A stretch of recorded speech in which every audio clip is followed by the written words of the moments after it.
Thank you. Well, you see my title today, The Problem of Truth in Literature and Cinema. The problem is whether there is any. I don't mean the problem of the truth of interpretive claims or what make an interpretation true or false. I mean today to address the question of literary or cinematic truth itself, whether fictional works can be said to convey something true.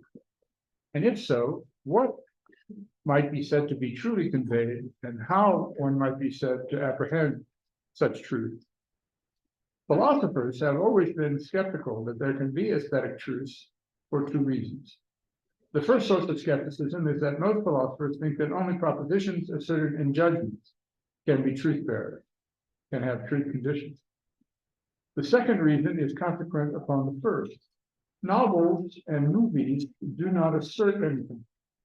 They are made-up narratives about fictional beings.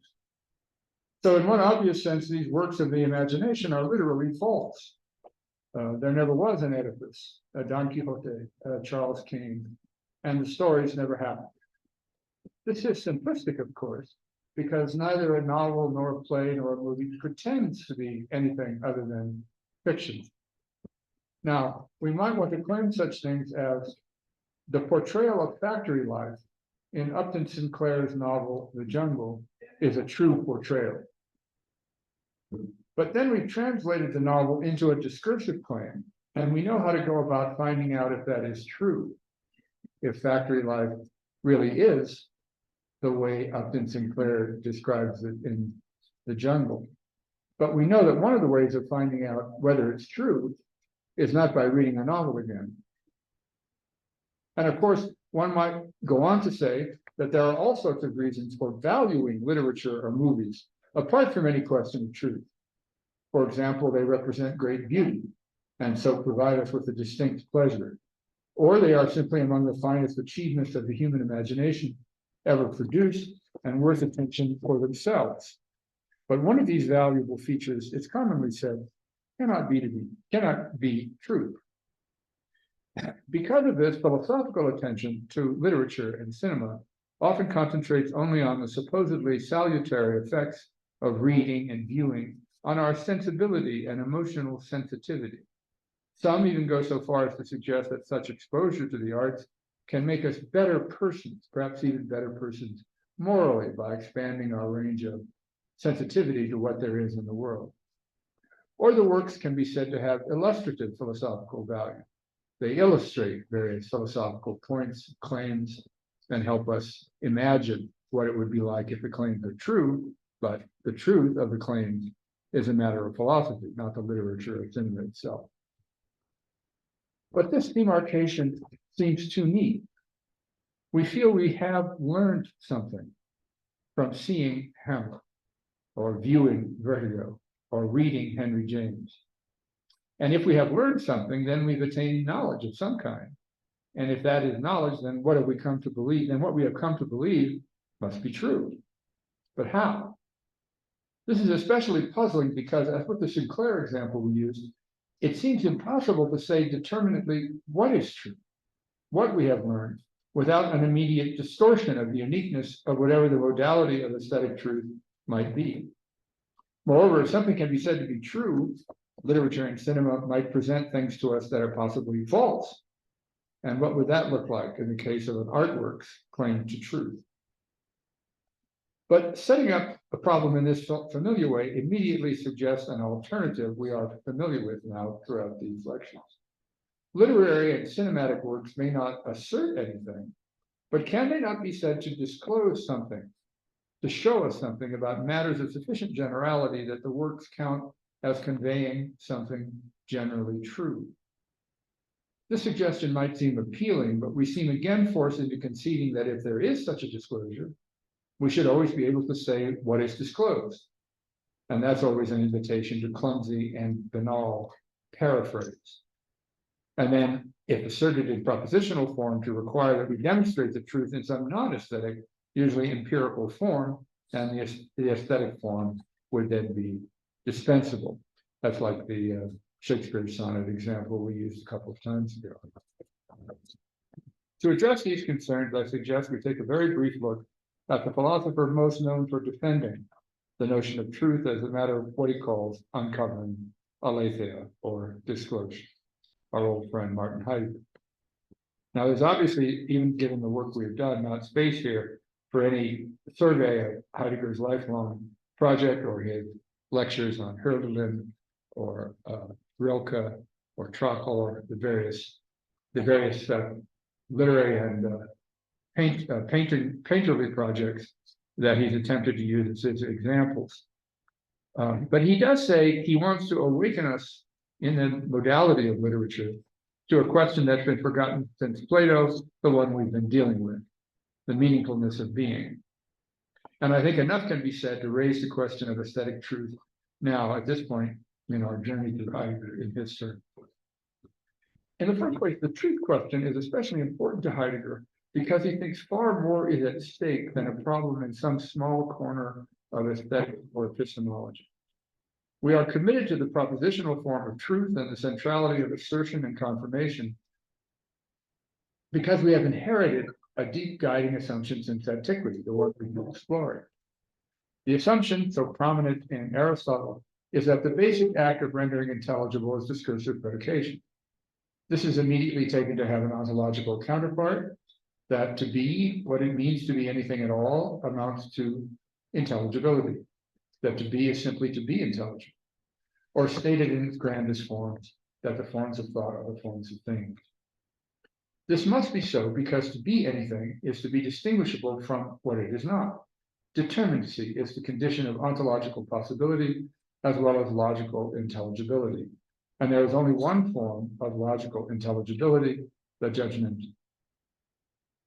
Heidegger considers this the governing assumption of all Western metaphysics in Plato and Aristotle's understanding of the meaning of being as intelligible form, scholastic debates about universals, Cartesian identification of the meaning of being as representation, on through Kant's case that the forms of judgment are categorical conditions for any possible object of experience. To finally, what he calls Hegel's culmination in his science of logic, that the meaning of being is absolute idea. As I've tried to stress, Heidegger is not out to deny that predicative or discursive intelligibility is possible, but he does want to challenge its primordiality and exclusivity with respect to truth. Such a limitation of any possible being to what could be the object of an assertoric judgment is, first of all, a distortion of the way anything at all is originally available in human experience.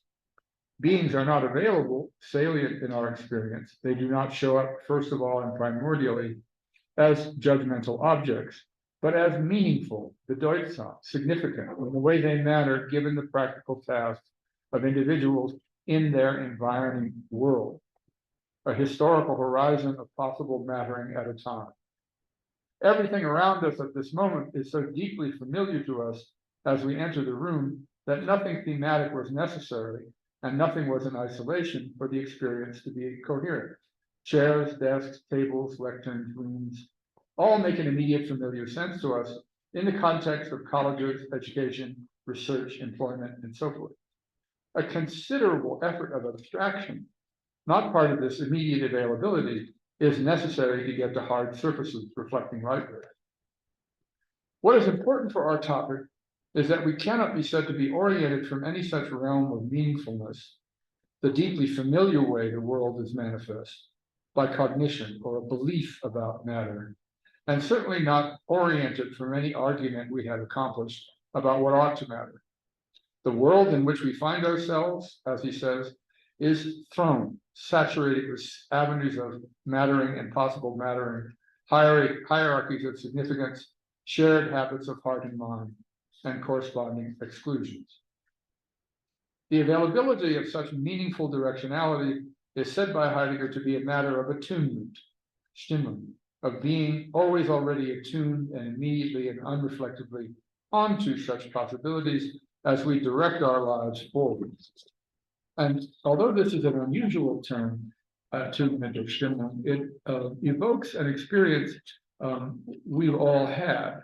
If you have a friend who does something that you would not have expected and that you, in fact, find reprehensible, say. You say you have come to understand something about your friend that you didn't know before, but in many cases that we're all familiar with, it would be extremely hard to formulate exactly what it does show you in the context of all the other things you come to value about your friend. But you do understand them in a different way now.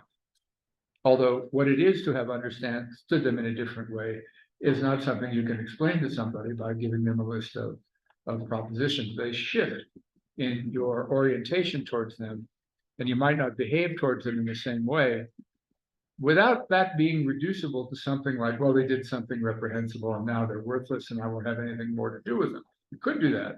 But most of us have this sense of understanding each other in ways that don't have to do with what could be formulated into a list of propositions.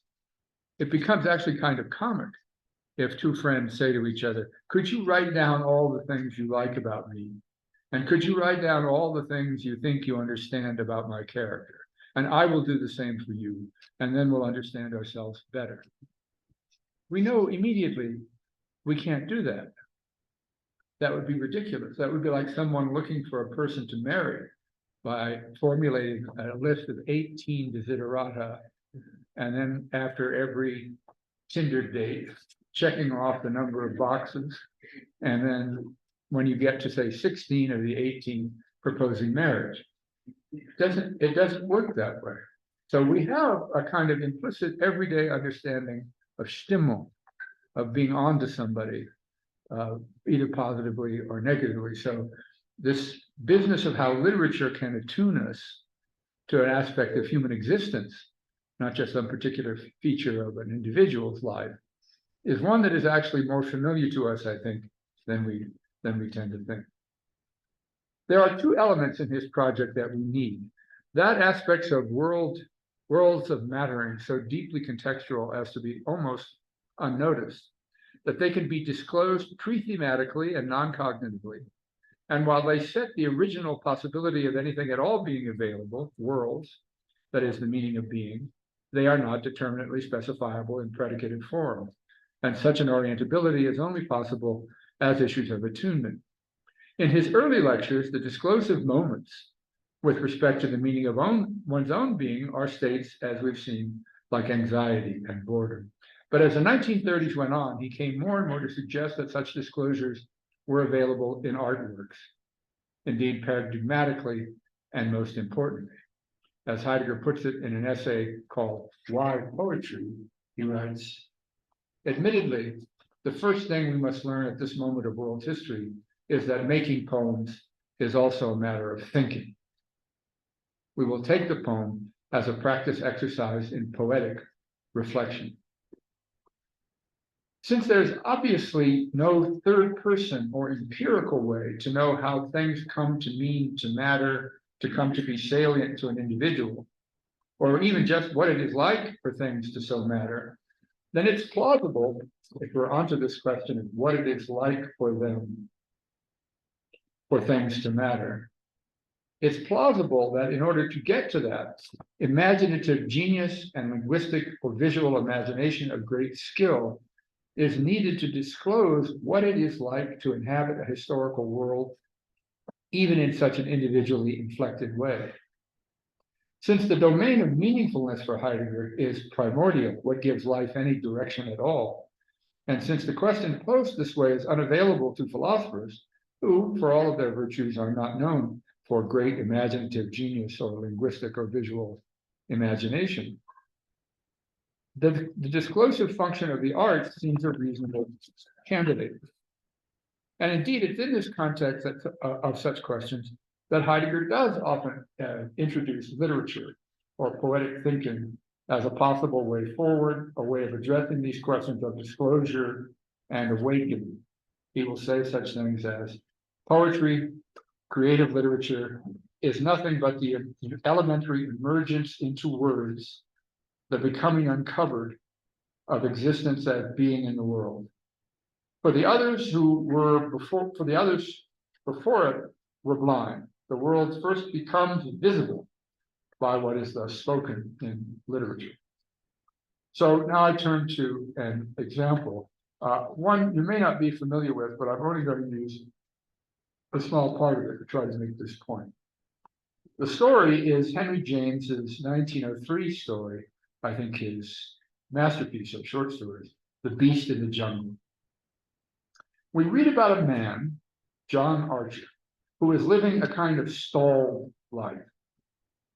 This is because of a fantasy he created for himself, that at some point in his future, some great and momentous, perhaps even terrible event will occur, the beast. And he must accordingly live his life waiting, always oriented from that possibility. With space and time enough, I want to show also that James treats this both as a problem of a narcissistic neurotic who, because of his groundless self-importance, cannot bear the ordinariness of his life, already something that is in the range of things Heidegger is interested in, and also as a measure of the unbearableness of the ordinary life described in the story's beginning pages, the routinized life of administration and the consumer culture emerging in the modern world that he has been assigned to by fate. Marcher simply waits, and waits because there's nothing in the world that James gives us access to that merits his involvement and commitment, and hence inspires this fantasy of waiting until something does. And waiting means not doing much of anything serious, but going to his job, coming home, having a meal, and going to bed.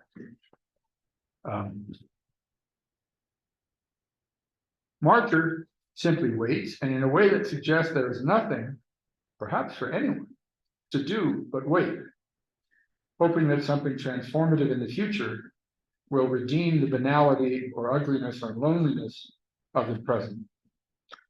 His position discloses what it is like for a meaningful directionality in a life to collapse, for what might matter to lose its grip, as well as why it might be understandable that it would fail in a world such as this.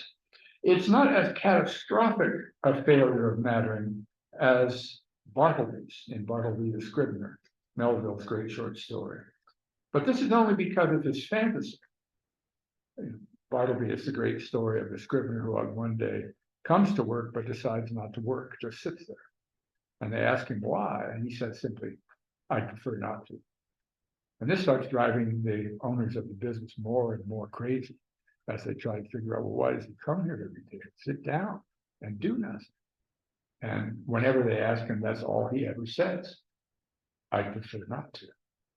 So Marcher's not as bad as that, but because he has this fantasy that the beast in the jungle of the world will spring. He meets up again later in the book with a woman he had met 10 years earlier in Rome, and is embarrassed to find that at some careless moment he had revealed to her, May Bartram, his fabulation about future significance. As it develops, she lets him know that she believes him and will wait with him.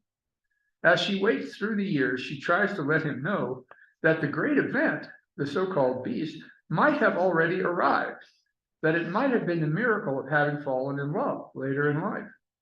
But this is far too ordinary for Marcher, a response that again reveals both his megalomania, as well as the urgent question that I think James is raising, of whether romantic love is compensation enough for the limited field of meaningfulness available in their world. I mean, if you asked anybody, if you said, "I've listened to this boring professor for 4 days who's telling us that the great event of the modern world is the collapse of meaningfulness," many people would say, "What about love? What about love?" Well, that's what May Archer is trying to tell him. But the question Archer's response raises is whether it is compensation enough. Because love is embedded in a world which requires, if you decide to become partners, live together, get married, that your lives have to be lived in a certain economic, cultural world. And that may have something to do with the fact that in the United States, over 50% of marriages end in divorce. And a good half of the marriages that don't are reported in sociological surveys to be miserable. The idea of it being compensatory enough is a fragile one. So Marcher does not accept May's love. He said, no, that can't be it.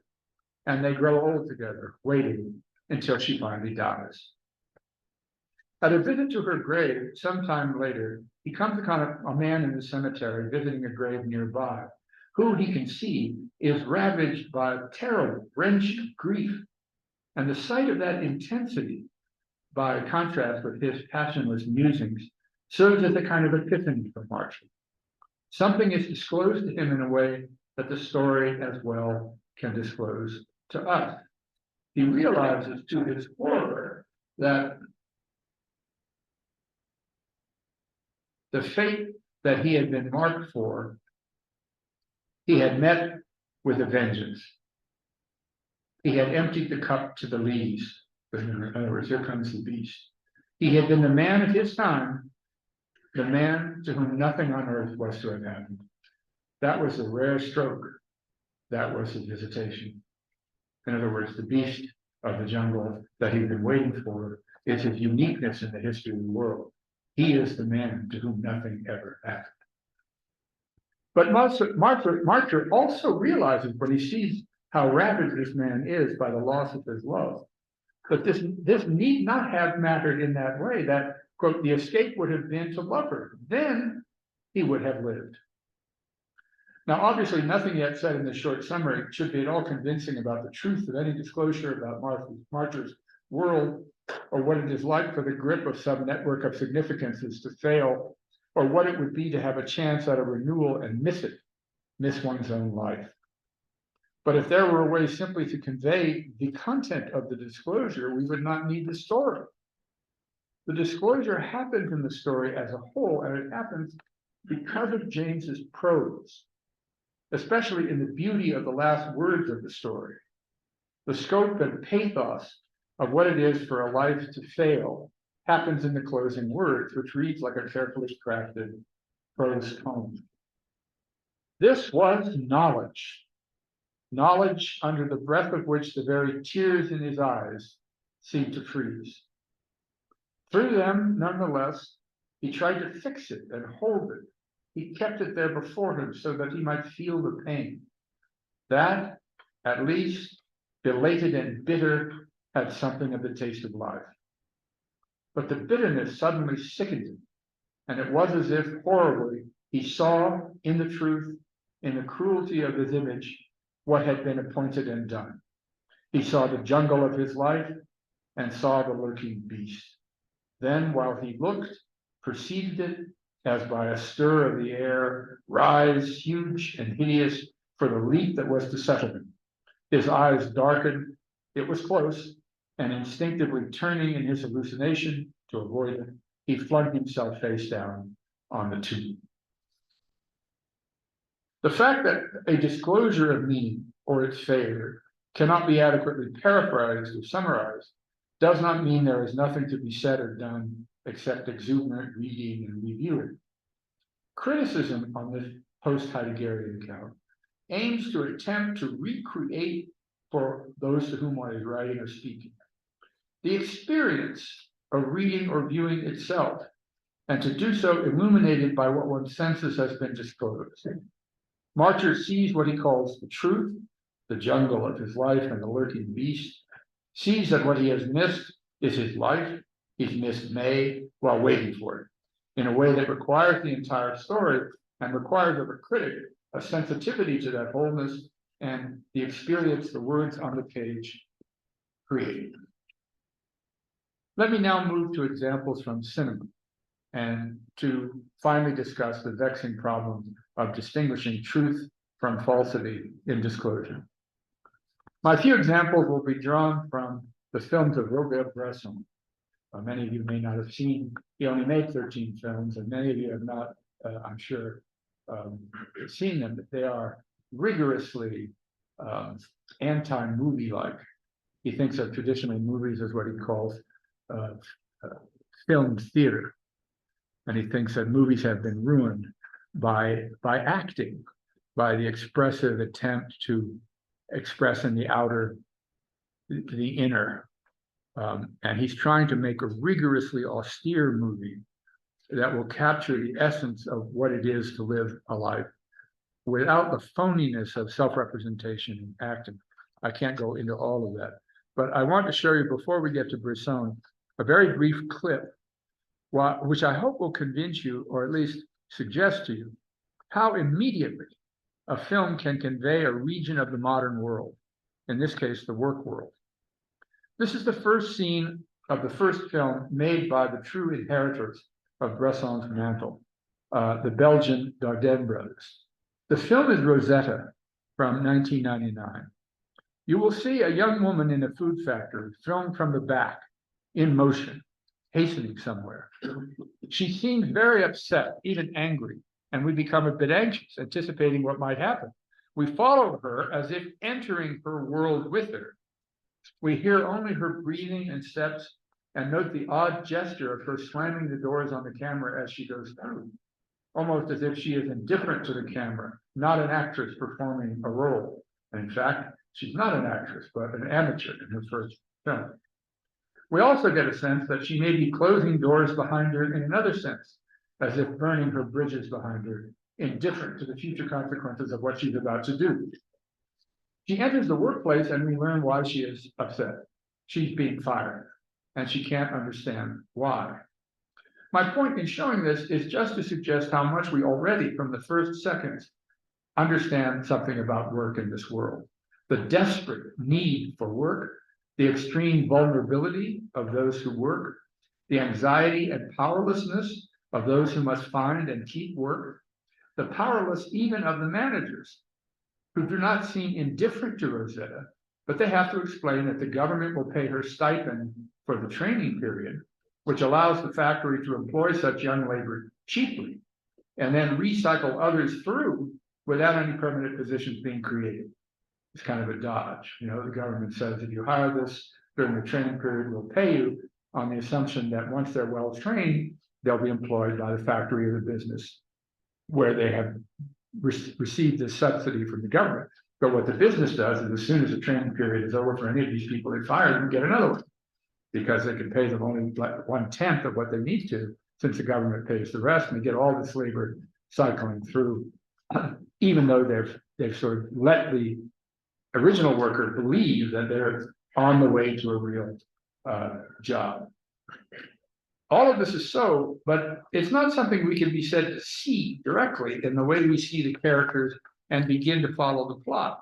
Nevertheless, we see immediately that the characters are in a distinct world, the modern capitalist competitive world of work.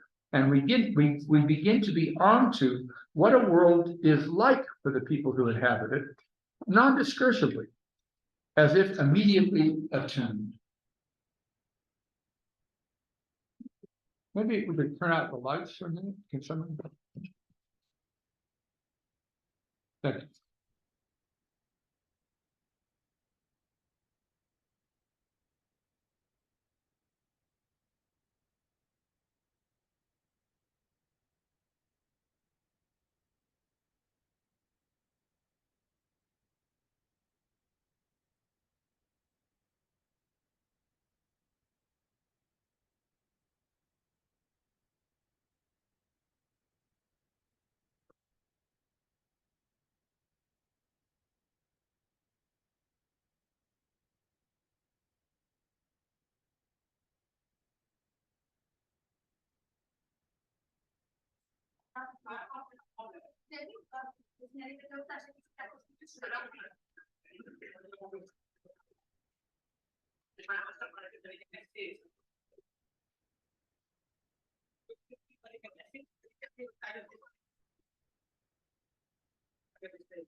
I can see well enough.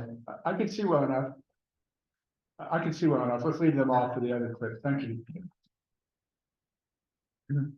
To make this point in more detail, I now turn to the films of Robert Bresson. Bresson's films are frequently said to be demanding and difficult, and in this way often bring us up short given our expectations about movies. In the 13 films he made over a 40-year career, Bresson has made filmed fictional narratives that he claims are not movies or films at all, and so, quite deliberately, do not invite movie expectations. They are instead what he called cinematographs. He insists on this because he's dissatisfied with the fact that movies have failed to make full use of the medium-specific capacities of movie photography and have instead rested content with being filmed theater. His contention is that such a compromise with theatrical convention has resulted in aesthetic representations that are themselves theatrical, or must inevitably be experienced as staged, not credible in their presentation of the human world, and so in some sense false, untrue to both what cinema can do and untrue to what should be cinema's goal, truth. Truth in what sense, with respect to what, how achieved, are obviously immediate, unavoidable questions, and I will deal with them later. For the moment, we can note that Bresson's experiment is to show that the world on film can be both the world as it can be uniquely available just to film, and yet also present the world as such in its truth, how it really is, in its various psychological, social, and even metaphysical dimensions.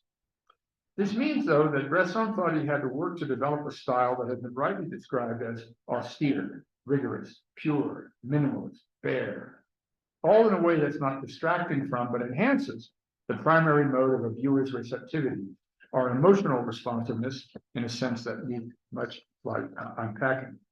Since, like Heidegger, Bresson treats such an emotional mode as a way of rendering intelligible. His success in this attempt would mean that we are still engaged in, deeply emotionally involved in, gripped by the world filmed, even while the film itself invites a different sort of absorbed attention, one inspired by a different sort of ambition, the highest level of aesthetic ambition, again, truth. We need then to understand the distinctiveness of the cinematograph and what it could mean for such a vehicle to be the bearer of truth, our main problem today. I want to say that the first step in understanding Bresson's ambition is to understand that deliberately refusing to invite conventional cinematic absorption in the movie world is motivated by more than a commitment to aesthetic concerns, to cinematic purity, medium-specific rigorousness.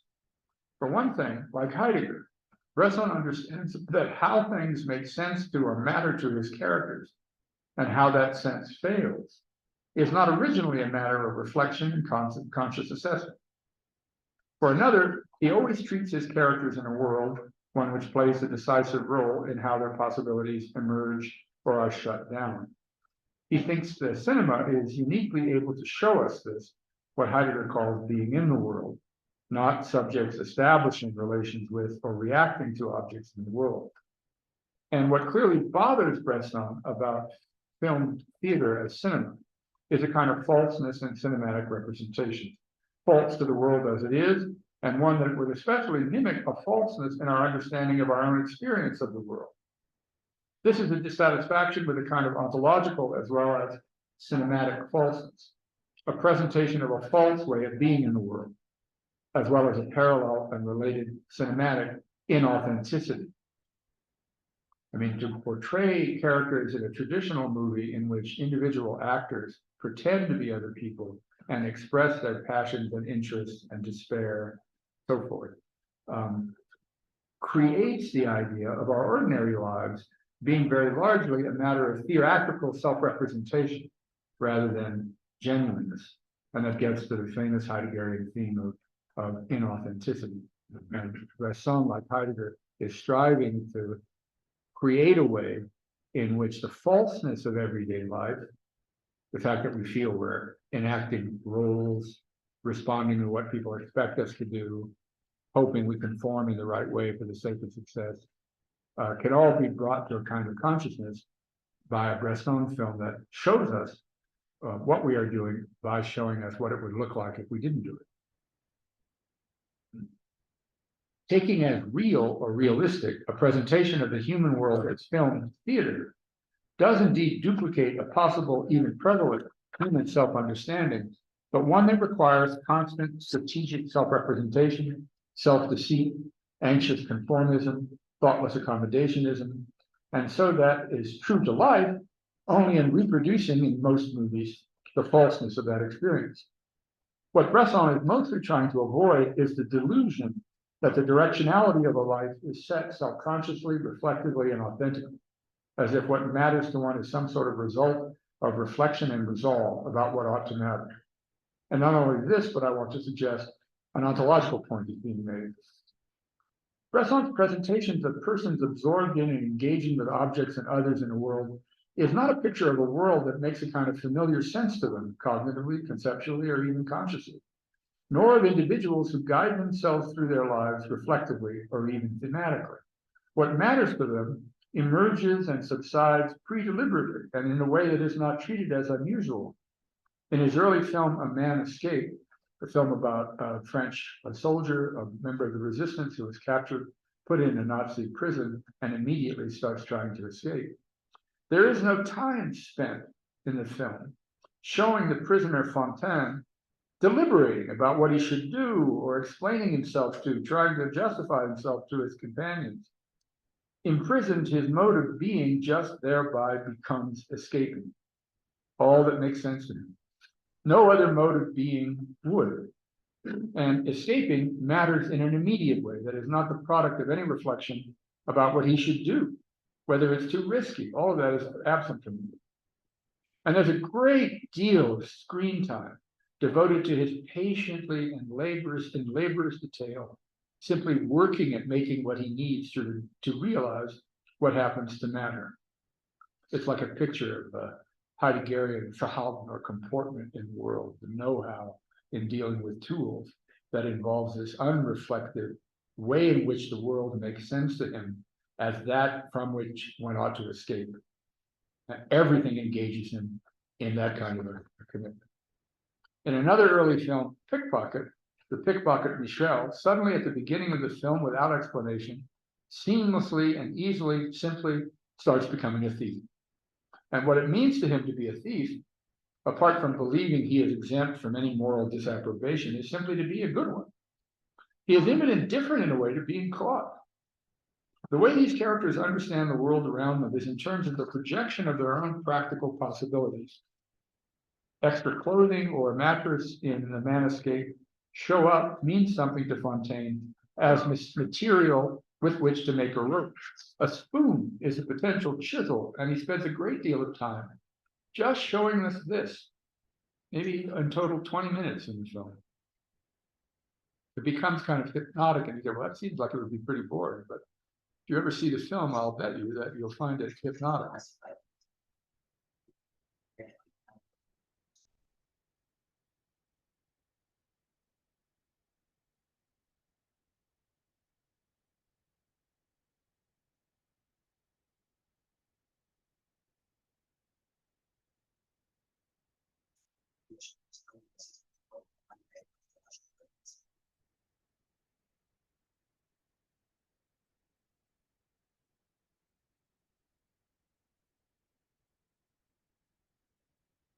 It takes him months to remove enough of the panels in the door and then put them back in and disguise the cuts for him to be able to remove enough panels one night to get out, wander the halls, find a way out. These practical possibilities for Fontaine are their own mode of being, but in a specific historical world, one which makes such a project something that could matter in a world, or increasingly in Bresson's film, which changed dramatically in the 60s and beyond, in a world where very little could matter in ways that could sustain an existence one could experience as one's own. What's especially interesting about what both Heidegger and Bresson are trying to get at non-discursively is also very important politically. Bresson makes films about well-off Parisians and very poor French peasants. But even though in the latter cases, the liberal democratic ideals have roughly been realized, at least for the characters we see, security, some prosperity, the rule of law, peace, the bourgeois nuclear family, and more, And while in some cases there is also great misery, poverty, moral indifference, and cruelty, the films detect, and Heidegger too is trying to capture, a powerful dissatisfaction that seems to have little to do with either prosperity or poverty. Unavailable sources of meaning that could orient and sustain a form of life is its own form of suffering, all the more painful and frustrating because such sources cannot be willed into existence. The experience of so many of his characters of a kind of homelessness and not lostness is not a psychological pathology to be cured or a lack to be filled by some action. And this leads often to a distinctly modern form of despair. Here is the beginning of Bresson's last film, L'Argent, 1983. The boy, you will see, dissatisfied of clearly upper middle class, spoiled, thoughtless, rather unpleasant boy, dissatisfied with his allowance, concocts a scheme with a friend to pass off a counterfeit 500-franc note. They succeed, and the bill is soon in the hands of a naive working class man who has just as soon arrested for its possession. I mean, he would pass the bill by the people, a shop owner, that the kids had passed the bill to. And when the police come to ask them if they had passed this bill to him, they pretend they've never seen him on, never seen him. So he gets arrested and has a trial. He gets a suspended sentence largely because the people are afraid to press charges to the end because they're afraid their complicity in the passing of phony money will be discovered. He gets a suspended sentence, but his record means he cannot find another job and he cannot support his wife and young daughter. His situation becomes desperate. He tries to rob a bank. It fails and he's sent to prison. This sends him into a state of hopelessness and a state of complete nihilism. He ends up killing several people when he gets out of prison, and eventually a whole family. In this first scene, I only want to suggest, as with the Rosetta scene, how much we know about this boy's family. His relation to his father and his mother, and what appears to be an air of selfishness and thoughtlessness that are not being treated as unique. If this is true, then we have some sense of what, in this world, could possibly make sense as a course of action, could come to matter for the boy, and what not. The theme of money is obviously introduced, the major emotional currency of the family, and with that also its falseness or counterfeit quality, a phony sign of solicitude. Yeah, wait. Well, I'll go back and show you. When I was talking to you about pickpocket,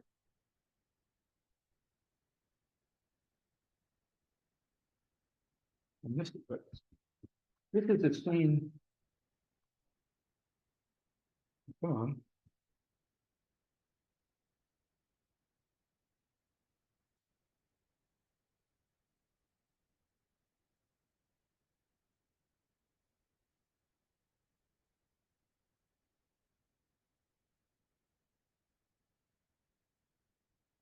Just give you another example of his style. That man is a policeman behind him. And the pickpocket actually knows he's a policeman, but he's convinced of his skill now. And he's going to try to rob him anyway by the most difficult pickpocketing technique, from the front to the behind.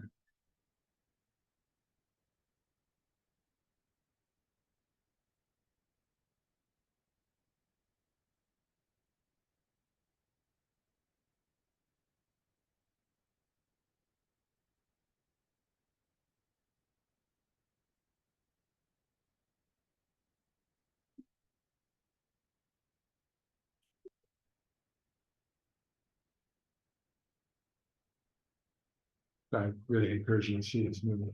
The work great.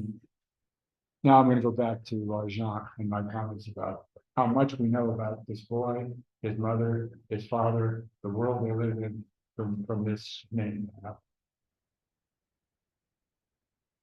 Doors opening and closing play a huge role in dressing.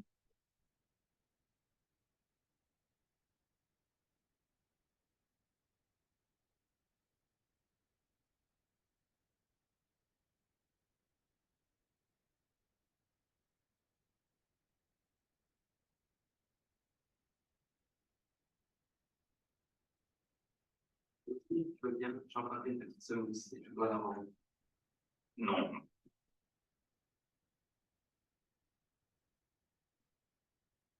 Les parents de mes camarades leur donnent beaucoup plus. Non, ben, je peux te le laisser pas.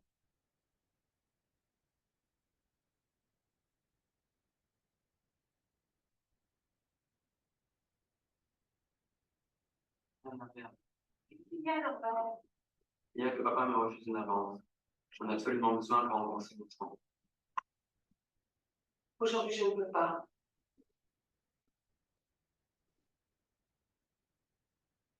At the end of the film, our worker, the poor man to whom the bill was passed and his life was ruined by having been jailed for this, Yvonne, has been invited to stay at the home of a very, very kind older woman. And again, we learn much more about the family dynamics in one scene than we could discursively, especially about the silent acceptance of the diminishment of the widow's status while living with the pianist, Father, you see, her tyrant father. The working class Eve, who will soon murder everyone we will see in this scene without any indication of a motive, is seen sitting in the corner. He will also kill the dog you see. And the alcoholism of the father-in-law, as well as the foreboding sense of the imminent crash to come, is also intended.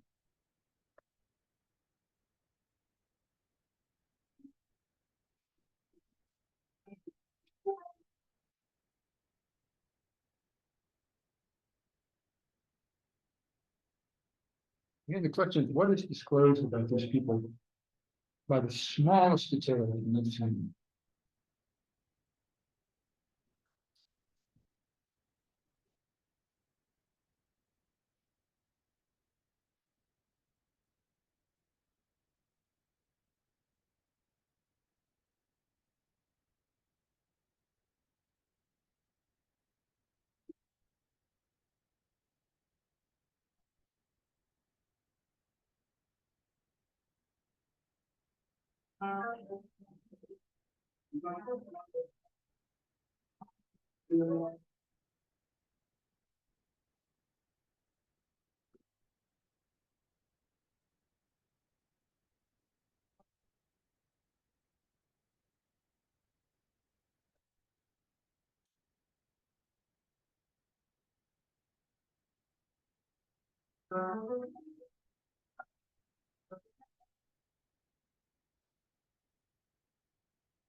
I think there's a great deal of it's just by the sound.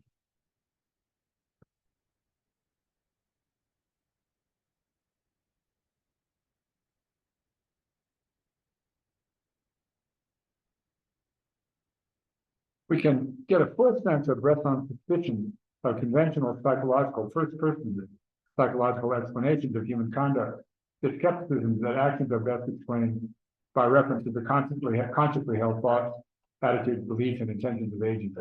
In the last scene of L'Argent, Eve has killed the entire family and the dog, and he just goes to a cafe for a drink. And here's what suddenly happens.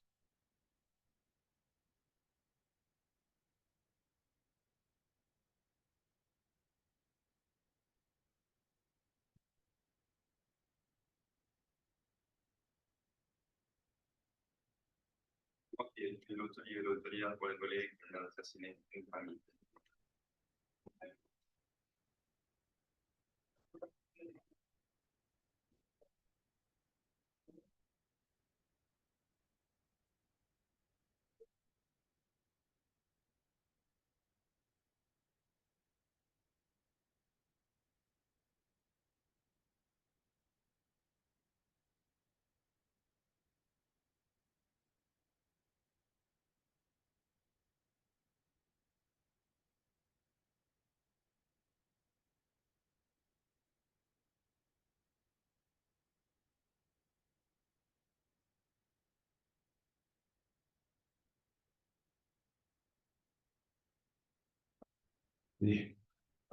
cafe patrons at the end there clearly figure the viewers expectantly waiting, hoping for some other disclosure that might render what has just gone on intelligible.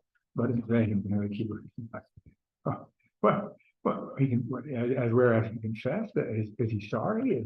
Did he reach a new level of despair that even money doesn't matter anymore, that nothing matters anymore? Is he sorry he killed her? I know a man who worked named Jonathan Burger, who worked as an assistant on Bresson Flat Film L'argent. And I said, have you ever come up with an explanation of why they don't turn to watch the criminal get into the car, which is what you're expecting, right? As you watch the movie, they keep looking inside.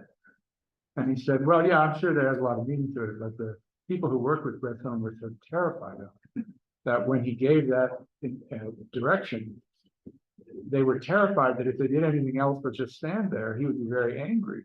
They were too afraid to move because they hadn't been instructed about what to do. That's why I hope it's the viewer looking for meaning and not that. But let's return finally to our original problem. As we've noted, there can be no truth claim with some sort of contrast with seeming or falsity. If there is a form of openness that is original, that's not hard to establish, by the way. If you want to ask me for examples of cinematic falsity, I can give you plenty of them. If there's a form of openness that is originally receptive to this disclosure, should we not ask what would distinguish a spurious disclosure from a genuine one? A disclosure, if we do, what else could that mean but that an assertion that such a disclosure was genuine could be true or false? It's first of all important that Heidegger treats the disclosure as an event itself. And in the context of being in time, where the primary focus is on aspects of disclosure whereby the meaning of a person's being can be said to be available to him or her, that he would insist on the experiential specificity and first-person quality of the event is clear. The meaning of one's being, some hierarchy of mattering or significance to one, is one's ownmost, he says. And in that context, there are many cases where there is clearly something to be understood about ourselves, but it would not be understood if it were formulated propositionally and delivered to the person and who then seeks for its truth conditions. For example, psychoanalysis would be easy if after a session or two, the analyst were to proclaim to the analyst saying, you hate your father and you feel terrible about it. That'll be $150. Such knowledge, if it is to be one's own, can only be arrived at first personally. And in various diverse ways, it's extremely hard to summarize. Getting someone to understand a poem can be like this. In fact, a great deal of teaching is such an attempt to awaken, to use Heidegger's words, an experiential openness to a disclosure that can range from the trivial to the life-altering, all of which require coming to the disclosure first personally, not being told about the meanings. This is not surprising. In phenomenological terms, what it is to strive or fail or love or hate, what it is like for a world to bear on the possible course of a life, are not available for reflection third personally or by observation or by interviewing people. And in cases like this, where the meaning of Dasein's being is at issue, a propositional formulation would get us nowhere. Its truth condition would have to be the disclosure itself. In our Sinclair example, what it would mean, what it would be like to live under those factory conditions can't be translated into discursive claims, even if the empirical working conditions can be described. And the domain of greatest importance to Heidegger, how things matter, how much they matter, why they matter, and so forth, the primary mode of availability in the everyday world are available to us only in disclosures, not as objects of propositional attitudes. One can be said to be onto a disclosure, not cognitively, but in an attuned way that requires interpretation. And second, perhaps most importantly, the phenomenon in dispute should not be held hostage to whether a genuine disclosure can be detected by a method from a spurious one, as if there should be a method to do so or clear confirmation conditions. There might have to be a reliance on such a disclosure, we all do rely on them, even if that distinction cannot be clearly made or could only be made with great difficulty. Meaningfulness thus could be expressed, but not determinately as some matter of fact, as when we ask, without a clear reference, what it meant to him that her child is estranged. or that his circle of friends all died in the war? What does it mean to you? If we ask such a question, we don't expect a list of propositions. Very often we expect some sort of narrative. In such cases, the disclosure itself should not be said to be simply true or false, as if every putative disclosure is a fundamental attunement or artwork is necessarily true in the sense of statable and true judgments. Or at least we should say there's something potentially genuine and something obscuring in any such disclosure, and the genuine could be said to be a form of truth. The issue of the original meaningfulness of being in any historical world is simply not statable in propositional terms, although we're crucially interested in it and dependent on it. And its availability in literature, cinema, and life is a matter of interpretation, not cognition, attunement, not assertion, and interpretations can go on forever. They can't be settled. In fact, Heidegger is encouraging philosophy to think of itself as hermeneutic, a matter of interpretation, not essentially cognition or analysis. I think he's suggesting actually something quite radical, that philosophy now itself is a literary, or as he would say, a poetic enterprise. Its goal is the illumination or uncovering of what would have remained covered over with respect to such things as saliences of significance, world's historical conditions for possible domains of meaningfulness or mattering, and the context within which such matterings could fail. The meaning of terms or concepts as a subject of analysis and clarification is one thing. The meaningfulness of beings is another, and strict bivalence is simply not possible in such attempts. We do the best we can.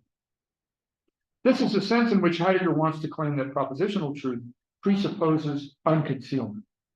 The simplest sense of this is the unavoidable contextual horizon for the meaningfulness of assertion.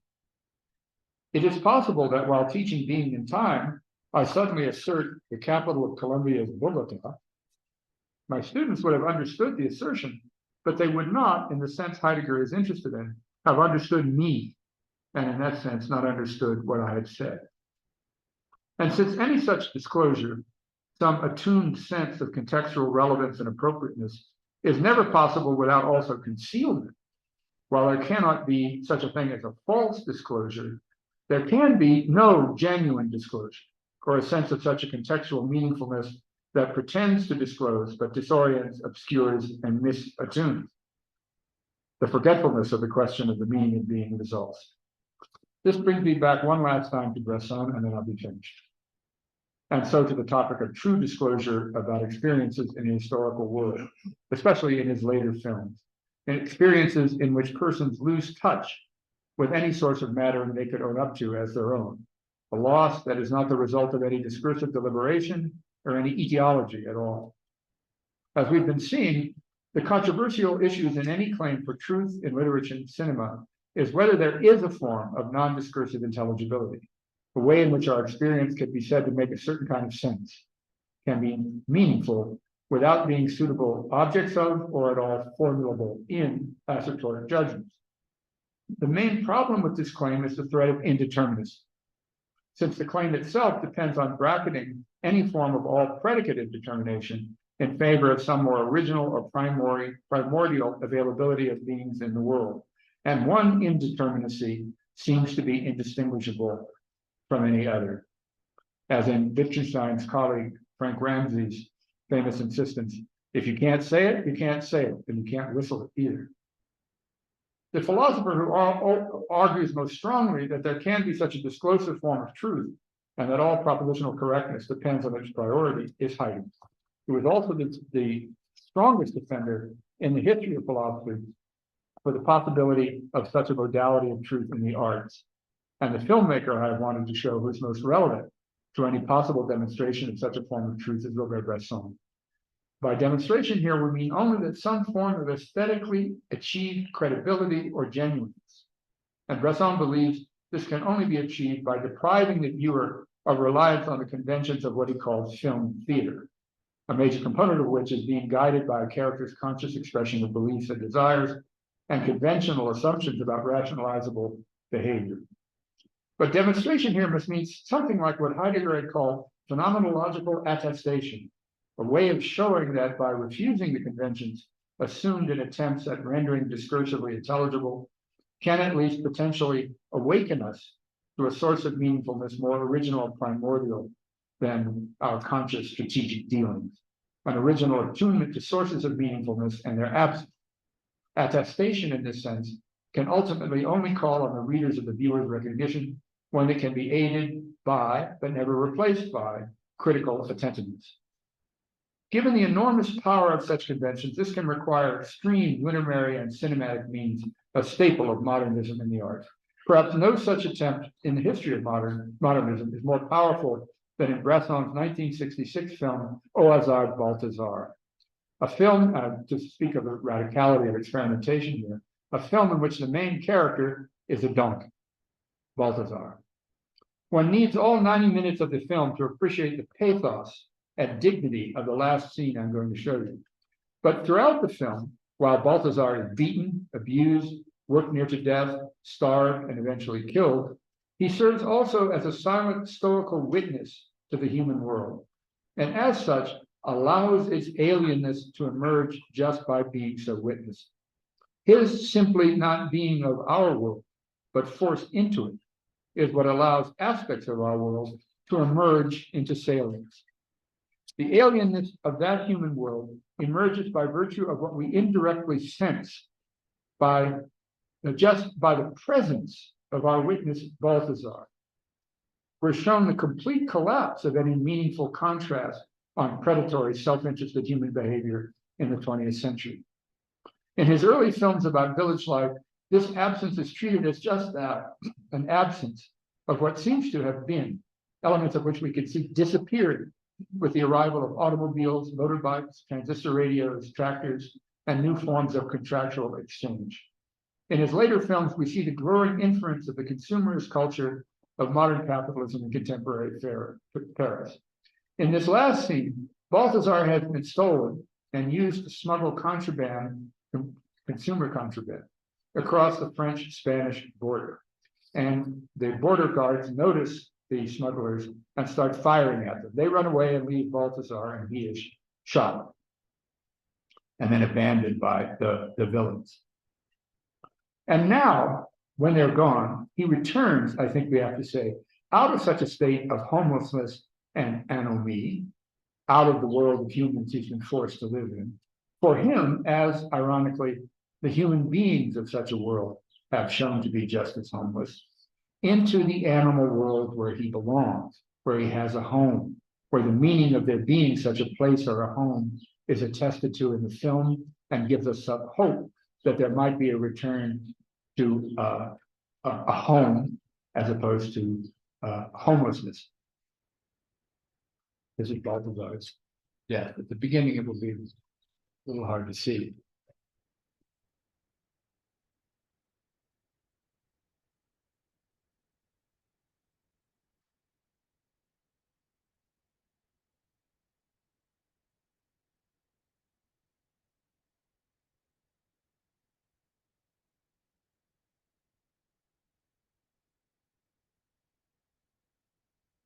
That's when he's shot.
Thank you.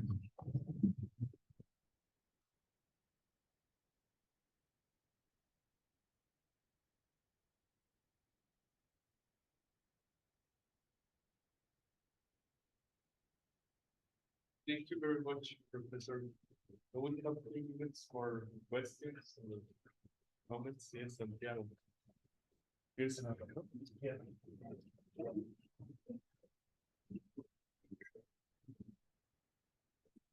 Well, thank you for the lecture. I have a question regarding this so-called disclosure for this different type of disclosure for in the case of poetics or cinema. And if I understand correctly, this like artistic expression is a distinct way of has like a more universal tension than philosophy, in the sense that it tries to state how things show up for beings in their significance, in a way that is not propositional, and by doing this, having like a better understanding that is not discursive of the world, that is like behind all those instances of objects that present themselves as significant. But the question I have is that if under the same scheme of that Heidegger represents, and the same fact that that some being is presented to the artist, in this case the artist who makes a poem or a film, and the same fact that that being can present itself, can show up or manifest itself, means in Heidegger's scheme that that being which has been revealed is a possible being in the horizon of possible meaningfulness of beings. And in that sense, how is it, how can it have a more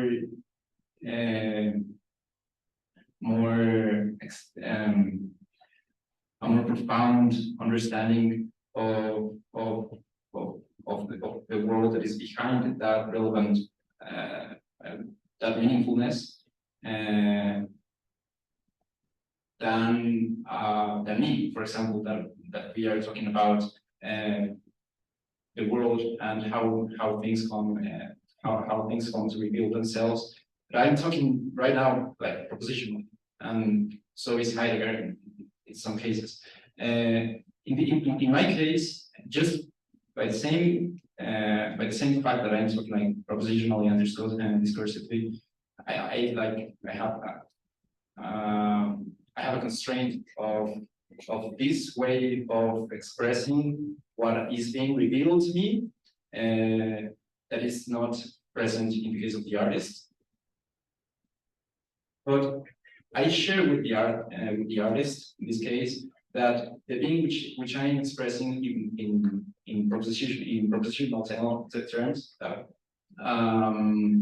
is a possible being that can be shown up and can reveal itself to me, just as the being which is expressed in the film is a possible being which can be showed up in the horizon of possible meaningfulness.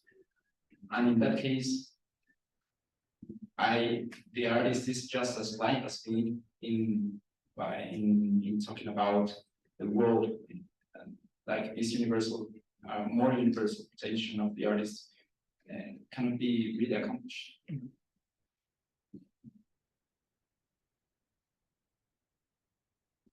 Yeah, if I understand your question fully, I would say first that there clearly can be different levels of significance in what we claim to be disclosing in an artwork.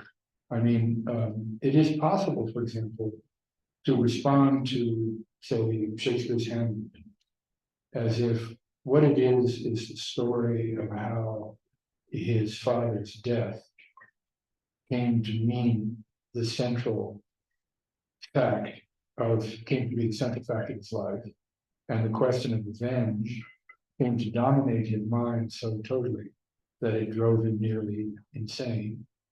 One can go on to give what are in fact just individual psychological descriptions of what it meant for him, the way you were talking about what something might mean for you. But I think there would be no reason to read and think about, to teach him, if we were restricted to such a limited notion of a biographical conception of meaningfulness or a personal psychological conception of meaningfulness. But then there's a second level of disclosive meaningfulness that registers in a certain sort of historical world, that a film or a novel or a poem can show us what it is like to live now, beyond the level of what it's like to live for just an individual being. They are just inflection points of a general, that horizon of possible meaningfulness is disclosed in the narrative we see and try to understand about them. So that's a second or higher level of generality. What the historical world we now live in. It's not like the early 19th century. It's not like the 16th century. It's not like the late Middle Ages. Things bear on people and their significance in different ways.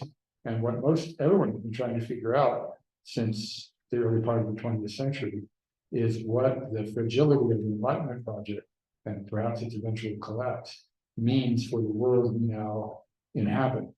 And we take it as at least I hope you would take it as a matter of possibility that artworks can achieve the second level of generality as well. Not just what it's like for him or her, but what it's like for anyone. And that in a way that discloses what Heidegger wants to call the world. But there is even a third level of generality that some really great artists and filmmakers achieve, in which the film is actually exploring in its unique modality as cinema or fiction or something like that, how things come to mean something to somebody at all, and how they fail. Not necessarily for any historical world, but how do you call it anthological? How the film is disclosed the poverty of meaningfulness in this world as a way of disclosing through failed meaningfulness what it would be for it to be successful. And the great irony of this film is that we're given this very sad and beautiful image of what it would be like for homelessness to be overcome. I mean, it's overcome only in death. So Preston is also saying it's not something we should really hope for, but moments of this reintegration back. The film begins with Balthazar as a young baby, nursing his mother. And there's the same sheep are around him. And we see a hand from a little girl, Marie in the film, come into the shot and pull him out of it. And so that's a kind of way of reflecting on the alienness of the world he lives in, as a way of suggesting the alienness of the world we live in. So while you're right that there could be a difference between how it means to you and how it means to restaurant, I don't think we would consider ourselves as necessarily limited to psychological evaluations of Shakespeare as an individual. That would turn all of our literary appreciation into biographical criticism. And I don't think, I think we'd be impoverished. It's the same way if we read Oedipus Rex, it's just a story about a guy who accidentally killed his father. I mean, if you took a class on Sophocles and the professor said, we're going to read a story about how a guy accidentally killed his father and then found out about it and had a very deep psychological trauma. Kind of interesting. You might do it.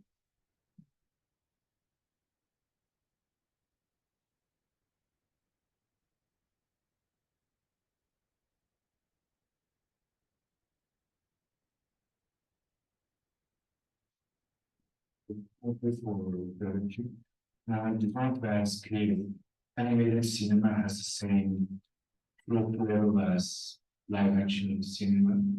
Could you say that again? Hold the microphone a little farther away from your mouth. Very nice. Hold the microphone a little farther away from your mouth.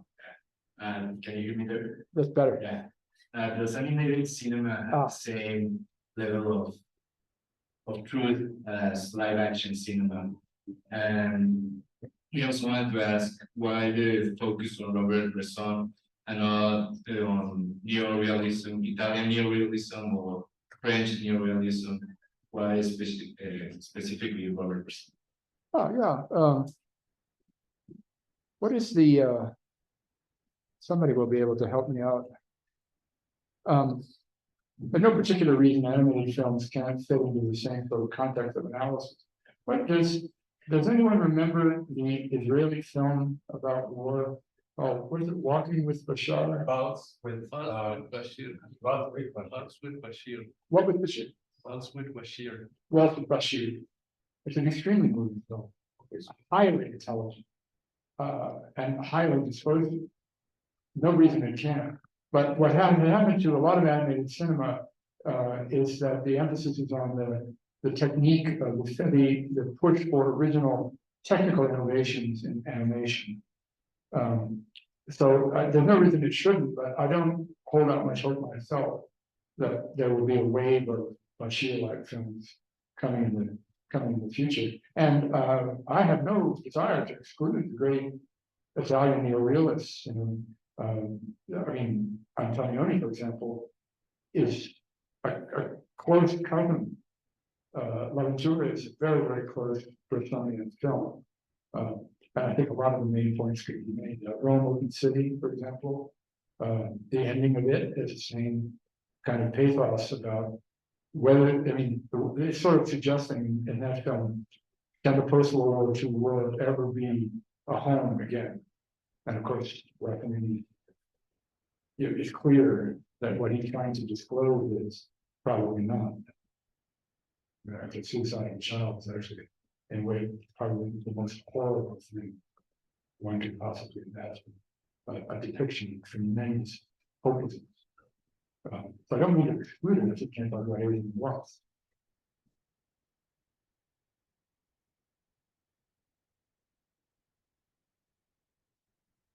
Thank you very much for the lecture. It was very interesting. I want to ask about the relation between the technical part of cinema and this disclosure that cinema is achieving. Because as far as I can see in these scenes, Bresson seems to be relying on some sort of language, cinematical language, that seems to be really different from the way the world is disclosure to us. For example, the relation between a shot to the eyes and then in the montage, the next scene is pointing to a particular object. And we understand that that's what the subject is looking in the movie. This famous interview to Hitchcock when he explains how montage works.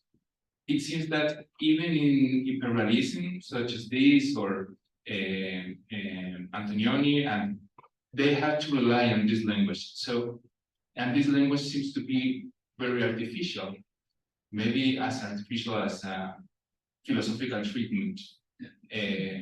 So how we can reconcile that? Is that a problem? The technicality of cinema for Heidegger, for example, that would be something that doesn't fit, or do you think that it does? Yeah, thank you. That's a big question, because it's the question Bresson is most interesting, because he thinks that when, cinema is a new art, and when the early innovators of cinema, the Chaplin, G.W. Griffith, the early 20s, 30s innovators, they had to figure out how to make movies, especially an hour and a half, 2 hour movies. There was no framework. They weren't like cinema, because you could move all over the place and go back in time. They weren't like theater, you could go all over the place and so forth. And so, they had to figure out montage, and they had to figure out positions of cameras. They had to figure out lighting. They had to figure out pacing. But what Bresson is trying to say is there's something the camera can disclose that reliance on what has developed as conventional cinematic technique that everyone understands obscures more than discloses. So if you see a lot of his films, you'll find that the cinematic technique is quite radically different from ordinary cinema. The characters are not instructed to act, they're instructed not to act. So he makes them recite the lines over and over and over, sometimes for hours, one line, so that when they say it, they won't be trying to inflect it with their projected sense of meaning.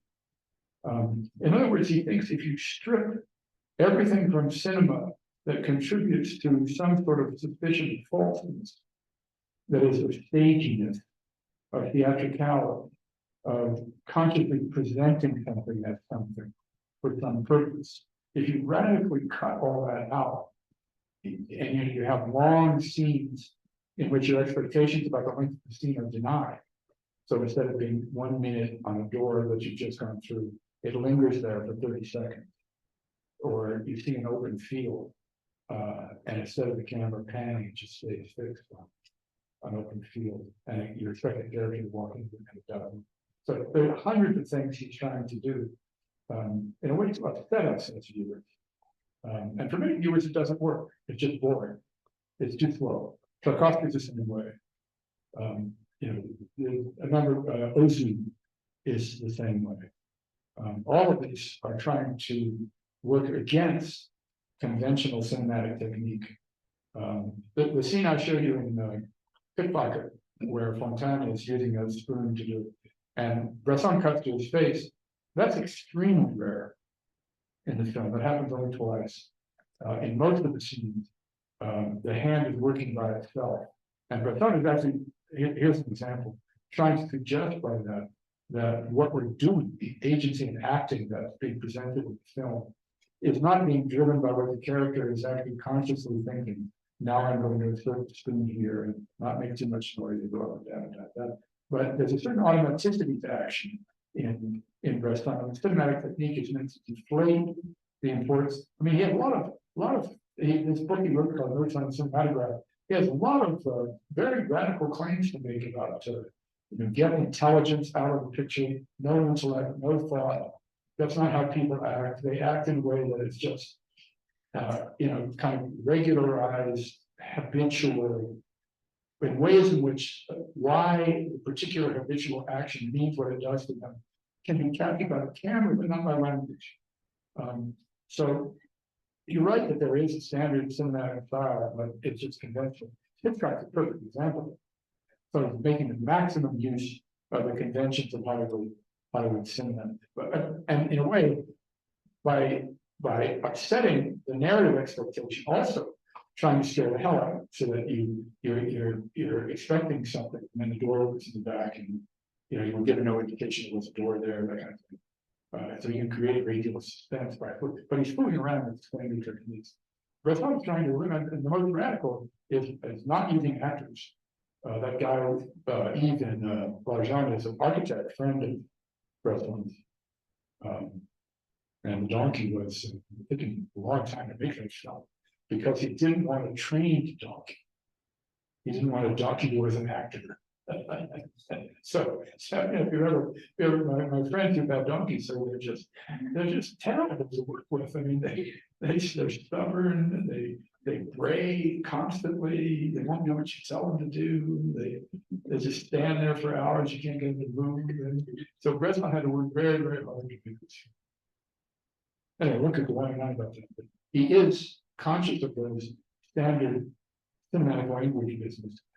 And trying to cut it way down so that the camera can then eliminate something else.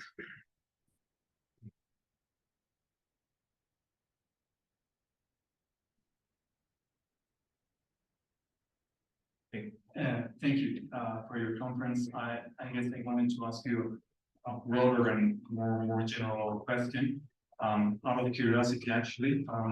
But I wanted to know if you have, say, kind of a special consideration regarding this late stage of cinema, especially thinking in these big studios companies that, in a sense, I think that reflects the critique that Heidegger has for technique.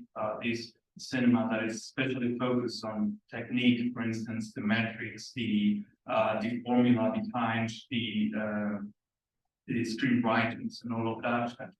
I guess I just wanted to know if you have let's say, an early diagnostic about this stage cinema, if you think that, yes, symbolically represents what Heidegger critique regarding technique, especially thinking that these films typically tend to portray a more optimistic, let's say, way of, especially thinking about the future of humankind.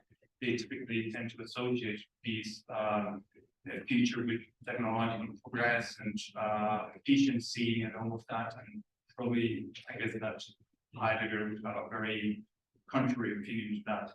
Yeah. Just, Yeah. Thank you. Yeah, that's also a very long topic, very, very interesting topic. Let me say, it's just two things about it, because you raised so many questions there about the commercialization of Hollywood cinema, well beyond what it was in the 30s and 40s.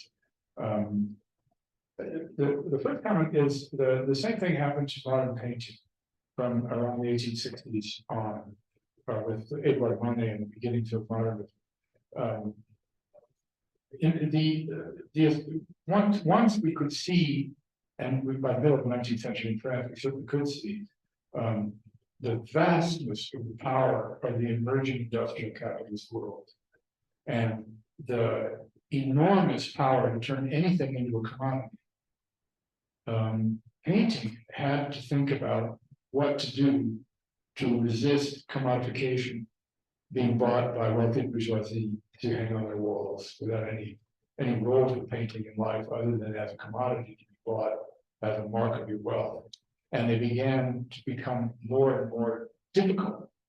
And literature began to become more and more difficult to resist being just a product of the commercial market. Of course, the problem was modern industrial and post-industrial capitalism is so powerful that every time they shocked and everybody wrote negative reviews, within a few years, they were selling for $10 million. The power of the commodification engine of capitalism is just so enormous that the resistance to it had to push the arts into more and more radical forms of resistance.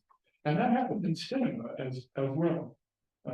It wasn't so much a crisis in the 30s and 40s and the early 50s, in the United States anyway, because the directors who emigrated from Europe, who were the major players in early Hollywood, people like Fritz Lang and Hitchcock and Otto Preminger and Robert Siodmak and Jacques Tourneur and any number of them figured out a way. Fritz Lang was brilliant at this, of making two movies at the same time.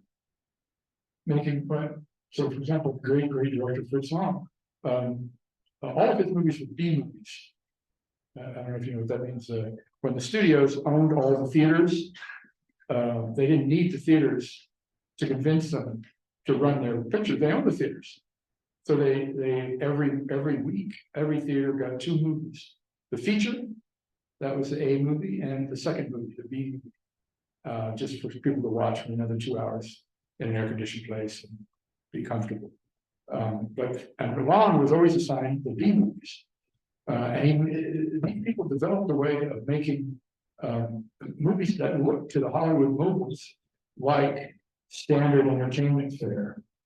And they had sort of like a trap door and underneath that movie, there was something very often, especially in film noir, very dark and very pessimistic about America going on. But that still exists to some extent. Perhaps the last great example of this is Polanski, unpleasant person that he is, Chinatown and movies like that.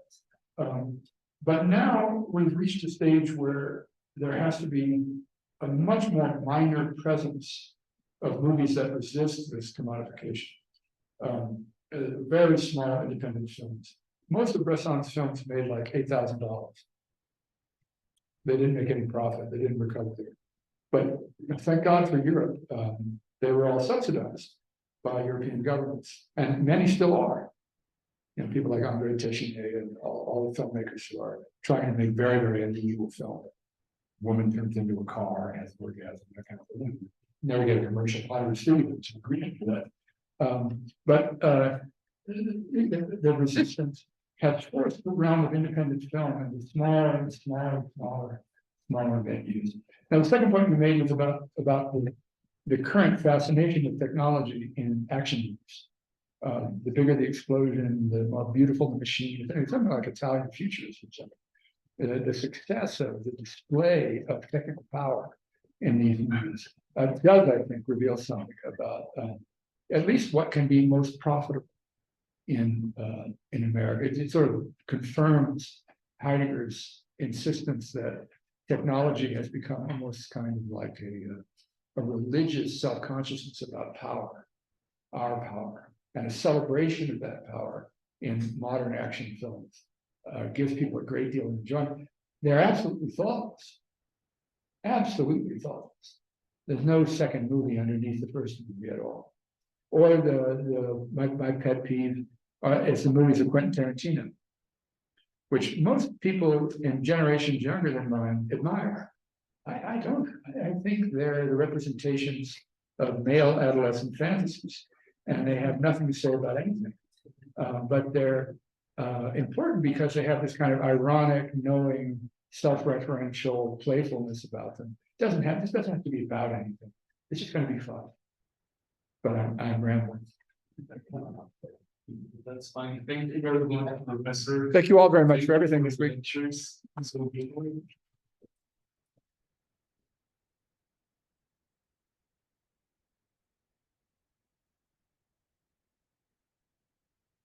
So, before we go into our section, remember, please, just a few words. First of all, I'd like to thank Professor for creating such an incredible series of conferences. It's been a true honor and an absolute delight to have you with us. As Ms. Javier mentioned on Monday, this marks the 6th edition of the Tópicos lectures, and each one has consistently brought about an amazing exchange of ideas and a high-quality publication in our journal.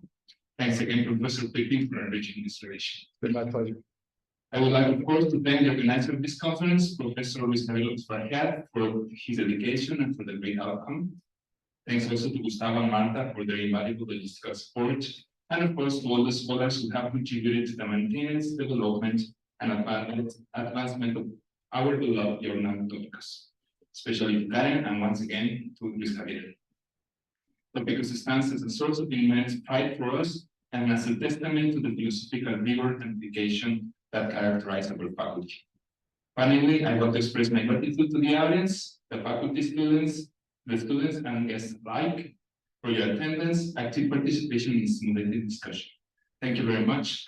We have a toast right now, so enjoy, and thank you very much. Thank you very much.